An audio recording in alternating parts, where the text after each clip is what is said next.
Nanofibers Gateway, the first portal in the world that specializes in nanofibers. The portal is being built up by the Nafigate Corporation Global Center for Excellence. The portal's main aim is to create a global nanofiber community. The website is intended for entrepreneurs, investors, academicians, as well as the general public, and is in English, Chinese, Japanese, and Czech. In one place, you'll find all the information about the amazing world of nanofibers and their applications located in key areas: liquid filtration, energy, environment, health and personal care, food and packaging, and advanced materials.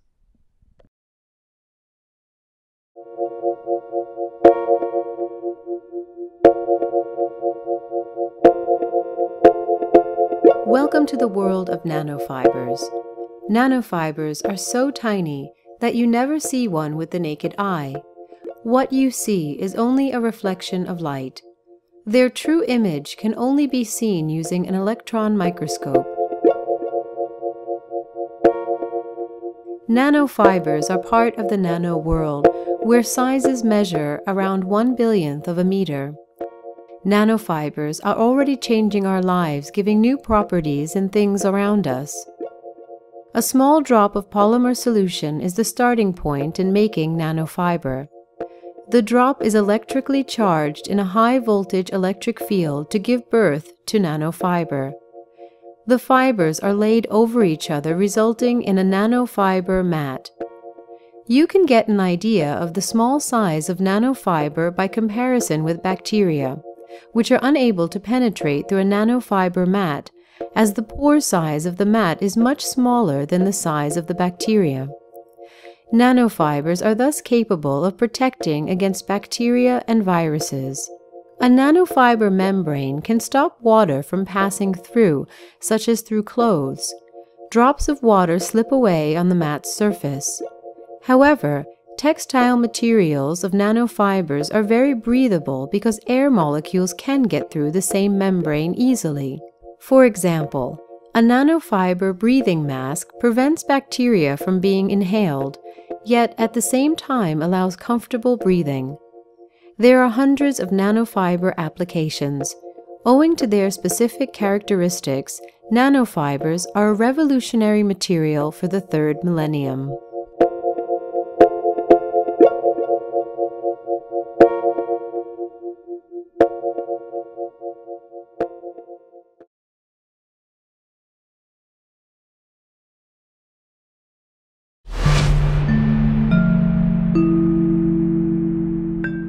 Tissue is a fundamental building component of all animals' bodies.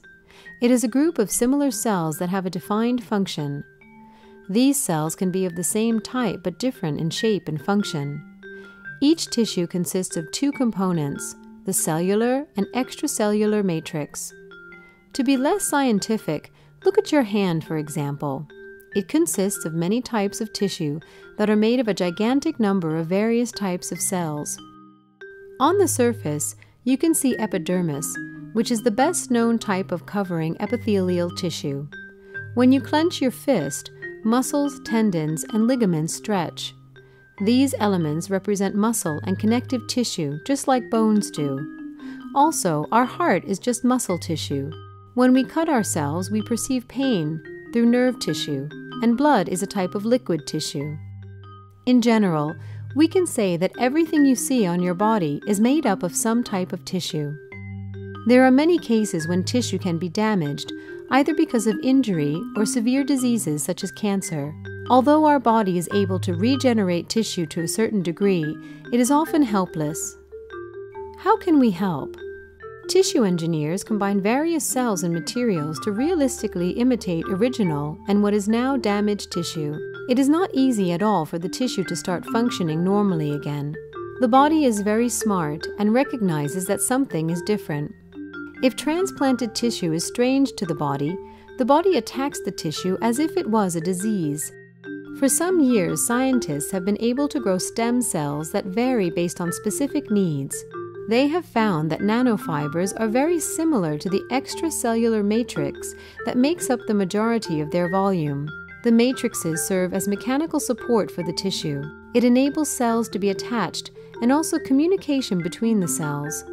It regulates division, migration, and the shape of cells. Cells grown on nanofibers are thus a bit cheated. However, they act naturally, and therefore we're able to create new tissue successfully. Best of all is that we can use patients' cells, cultivate the tissue, and place them in a desired place. Why do living organism cells prosper on non-woven textiles from nanofibers? The answer is in their delicate, tiny structure onto which the cells can catch easily. You can picture the cell as a group of climbers who secure, support each other, and climb on a rope that represents nanofibers. The mountaineers climb, support each other, and each of them has their own function, speed, and strength. If the rope and external conditions are good, all of the climbers can hold and reach the top safely. The aim is a well-attached cell because only such a cell can reproduce. The more cells, the faster new tissue is created. The nanofiber structure that is suitable for cell cultivation is called scaffold. The scaffold can be permanent or just short-term. After it fulfills its function, it deteriorates or can serve as food for the cells. Nanobio 3D matrix developed by Nafigate is an example of such scaffold.